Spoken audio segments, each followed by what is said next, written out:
Well, good to have you on the show. Like I said, I saw you a few months ago. Well, back in November, your foundation did a charity, which was really thoughtful and really considerate for you. And you didn't have to do it. It was really admirable for you and your family and for your wife to give back some of the turkeys drive to the communities that are less fortunate. And you were there last year for Christmas. Why do you feel that it's so important to give back? It's all about just, it's not even about, you know, me being who I am, being a professional athlete and coming back and giving. I do it because I know what it's like to not have for Thanksgiving. I know what it's like to not have for Christmas. So I came up, you know, I didn't have everything I wanted when I came up. You know? I came up, I think, you know, I was about 15, 16 when I got my first job. You know, that's when I really started to understand really what money really was about. You know, I didn't, before then, you know, I got 4 other brothers, 2 sisters. You know, we came up. You know, we came up. It was hard. My mother and father struggled. Right. So, back to the charity and everything I do. I mean, I do it because I like to do. I do it out of the kindness of my heart. I do it because I want to see other people, you know, have good holidays. And even if you know if they believe that holidays are great the way they are, right. If you know, just come get a turkey. And even if you don't need the turkey, come get a turkey and get a turkey too. You know, we do it like me and my wife. She puts it all together, and she enjoys doing it. You know, I mean, I can tell. I know she's involved with my career, my boxing career. Right. You know, she's my backbone. You know, she does everything for me. You know, she's anything I need. You know, she's there for me. So that's what kind of motivates. What you can't speak for others, but do you think that motivates you, coming from your background and now fighting? That kind of motivates you? It's not even a motivation. It's not even. I mean, it's always a true fighter is always gonna be motivated by something. You know? Right.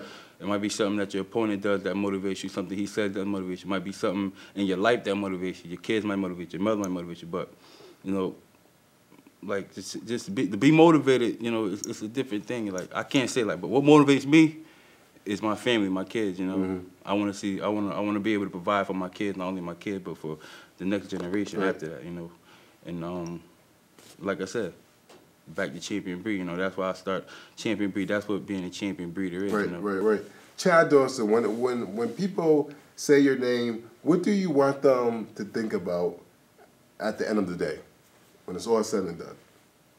Just just say he's a great fighter. You know, just say you know, when people say, like when you go down the history of boxing, you know, hopefully at the end of my career, you know, they could say, you know, he was one of the top 100 greatest fighters. Just to be in the top 100, you know, that'd be great. Right. It's great, you know what I mean? So just say that he was humble, one of the greatest, you know, humble, you know, one of the greatest pure boxers. Because that's why I think I'm just a pure boxer. You know, people don't like my style, but my style is just because I'm a smart fighter. You know, I don't like to be hit.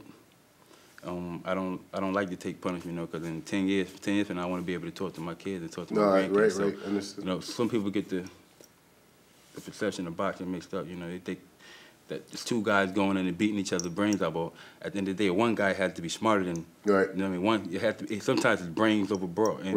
And you know, I like to use my brain. So do you feel that you ever gonna come to that point where you may not know when to quit, or that's not gonna be a problem with you? No, I mean, some people quit. Some people don't quit because of the money. Some people don't quit because they just love the sport that much. Right. But me, you know, I've been doing it for so long. You know, I feel like my next 5 years, I think I'll get my just due in the sport. I think the next 5 years is really my time to really make a statement in boxing. You know, I got a big fight coming up April 28th against Bernard Hopkins, rematch.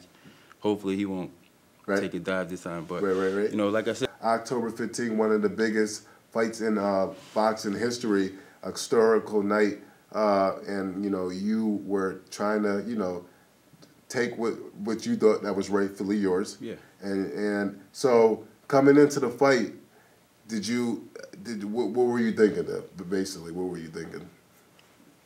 Take his head off, man. I mean, I respect Bernard. I'm not. Let me take that back. I respected Bernard. I had a lot of respect for Bernard until that night. You know, even though my confidence was through the roof that night, I knew Bernard he can't beat me. He wasn't going to beat me. I mean, I've been trying to get a fight with Bernard for the last 3 years. Right. You know, so I mean. Well, that was my first time actually seeing her. Now, people said that Bernard Hopkins is also known for a lot of his creativity moves and his motions and whatnot, and that was something I'm sure you already had in your head towards the fight? Were you thinking that all right, I better watch out for one of his? But I didn't think it would end like that. Right. You know, what we trained for that fight. What we trained for was the dirty Bernard. You know, the hit and hold. Right. Which he started that from the first round. He headbutted me twice in the first round. Mm-hmm. So that's what we prepared for, things like that. You know, him headbutting, him hitting below the belt, him holding, hitting and holding. You know, him just being a veteran that he is, the smart veteran that he is. You know, he's great at what he does, and that's being a dirty fighter. Right. So we anything we prepared for that. We know I can outbox him any day. I can outfight him any day. I'm faster. I'm younger. I'm stronger. Right. Point blank period. He's 47 years old. Right.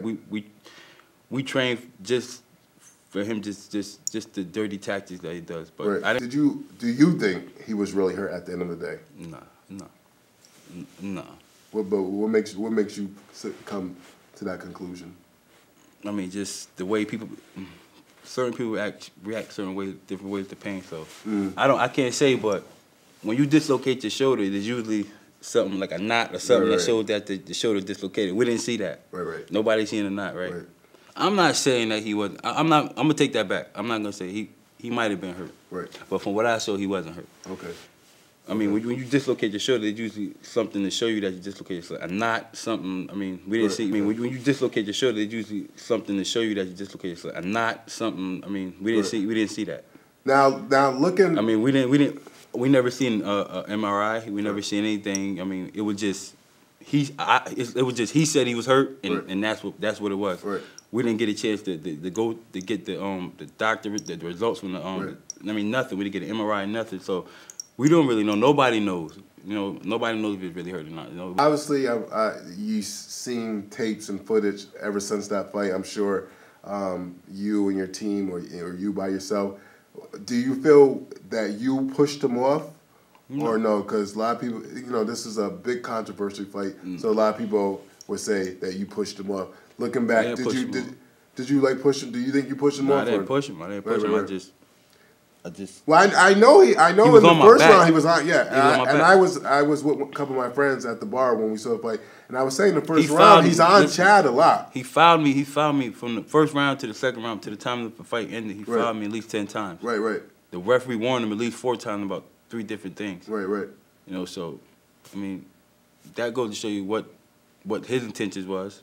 My intentions was to go in there and I wanted to go in there and hurt him. Yeah, those were my intentions to go in there and hurt him. Yeah, because I wanted to hurt the old man. Right. You know, he has no business boxing in the first place. 47 years old. Right. But he's 47 years old. Right. You have no place in boxing, and it's frustrating because you know this dude is so old. He's 47 years old. And he really has no place in boxing, but he wants to hold on to something so long that he don't want to let it go. Right. You know, I felt like that night was really my time to shine. Right. He took that away from me. Well, thank you. I want to jump right into it. True or false? You are running away from me in a one-on-one basketball game. I want to know right now. False. Because we had a couple opportunities. That's false. I was suited up. My viewers know I'm a big basketball fan. I'm ready to go. First of all, I'm not a basketball player.